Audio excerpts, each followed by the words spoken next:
ہمارے لیے خوش نصیبی کی بات ہے کہ پنجاب کے زرعی سائنسدان بلکہ معروف زرعی سائنسدان بلال کانجو صاحب آج ہمارے آفس میں موجود ہیں. ویلکم بلال کانجو صاحب, آپ کی آمد کا بہت شکریہ. اور آج اس موقع کا فائدہ اٹھاتے ہوئے ہمارے جو کاشتکار ہیں, بالخصوص جو درمیانے سائز کے کاشتکار ہیں, ان کے متعلق ہم بلال کانجو صاحب سے رائے پوچھیں گے. بلال صاحب, ایک چیز میں آپ کے توسط سے جاننا چاہوں گا کہ جس طریقے سے پچھلے 75-80 سال میں زمین کی تقسیم در تقسیم کی وجہ سے لینڈ ہولڈنگ کم ہوتی جا رہی ہے اور جو درمیانے درجے کا کاشتکار ہے اس کے مسائل کو ہم ڈسکس کریں گے, تو مجھے بتائیے کہ جو موجودہ صورتحال میں نہ صرف اس کی جو ان پٹ کاسٹ ہے وہ بڑھ چکی ہیں, بلکہ اس کو مارکیٹ میں جو عام اجناس ہیں ان کے پیسے بھی نہیں مل پاتے, تو اس کو کیا طریقہ کار اختیار کرنا چاہیے آپ کی سمجھ میں جس کی وجہ سے اس کا پروفٹ بڑھ سکے؟ پلیز. جی بلال بھائی, آپ نے بالکل صحیح بات کی ہے کہ ہمارے زمین جو ہے وہ نسل در نسل تقسیم ہوتی چلی آ رہی ہے اور کافی کم زمینیں رہ گئی, زیادہ تر ہمارے جو ہے وہ چھوٹے فارمر ہی ہیں. اس میں سب سے پہلے تو یہ ہے کہ ہمیں نئی ٹیکنالوجی کی طرف آنا چاہیے کہ جو ہم روایتی طریقے سے کاشتکاری کرتے تھے اس میں ہماری میجر جو کراپس ہیں, جن علاقوں میں دھان کاشت ہوتا ہے تو گندم ہے یا دھان ہے, اسی طرح جہاں پر کپاس کاشت ہوتی تھی تو وہاں پر گندم ہے یا کپاس ہے.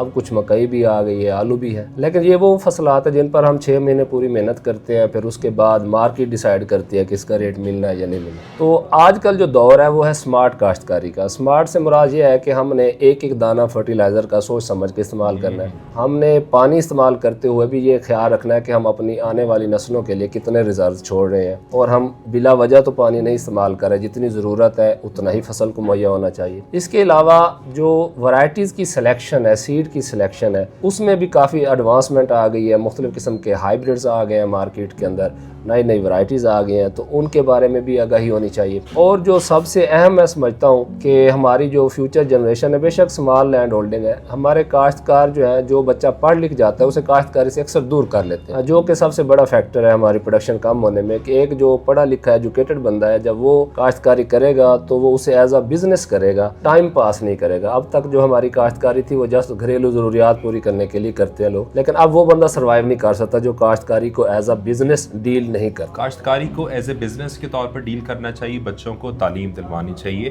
یہ ابھی تک کہنا تھا بلال کانجو صاحب کا.